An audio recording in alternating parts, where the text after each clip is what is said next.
1971 భారత్ పాకుల యుద్ధంలో రెండు ముక్కలైన పాకిస్తాన్ మళ్ళీ 2025 ఒకే ఒక్క రాత్రిలో రెండు ముక్కలైన మరోసారి రెండు ముక్కలైన పాకిస్తాన్ ఇప్పుడు బలూచిస్తాన్ ఒక దేశంగా అవతరించింది అని రాత్రి చెప్పుకోవచ్చు. ఎందుకంటే గ్వడార్ పోర్ట్ అనేది ఒకదాన్ని, అదేవిధంగా బలూచిస్తాన్ రాజధాని క్వెట్టా, ఈ క్వెట్టాని Balochistan liberation front, Balochistan liberation ఆర్మీలు పాకిస్తాన్ ఆర్మీ నుంచి స్వాధీనం చేసుకున్నట్టు తెలుస్తుంది. ఇప్పుడు స్వతంత్ర దేశంగా బలూచిస్తాన్ అవతరించింది. ఇది పాకిస్తాన్లో 44% భూభాగాన్ని, 7% పాపులేషన్ని కలిగి ఉంటుంది.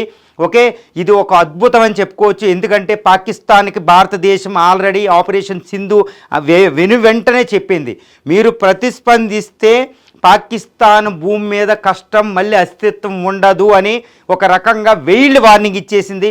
రాత్రికి రాత్రే పాకిస్తాన్ ప్రతిస్పందించింది మన మీద.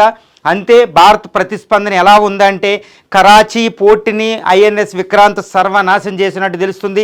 ఇస్లామాబాద్ మీద అటాకు, పాకిస్తాన్ ప్రధాని పరారీలో ఉన్నారు, బంకర్లోకి వెళ్ళిపోయారు, ఆర్మీ చీఫ్ అరెస్ట్ చేశారు, అతను లేడు అని తెలుస్తుంది. ఈ విధంగా క్వెట్టా బలూచిస్తాన్ రాజధాని ఒక పెద్ద సిటీ ఇన్ పాకిస్తాన్ ఇప్పుడు బిఎల్ఓ ఫ్రంట్ అయిపోయింది. అంటే స్వతంత్ర దేశంగా ఇది ప్రకటించుకున్నట్టే, ఎందుకంటే రాజధాని పోయింది, ఇంకా ప్రకటన ఒకటే తరువాయి.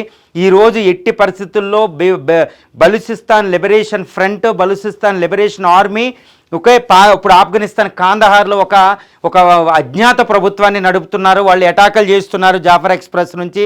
ఇది వీళ్ళ కళ. ఇది నిజం కాబోతుంది.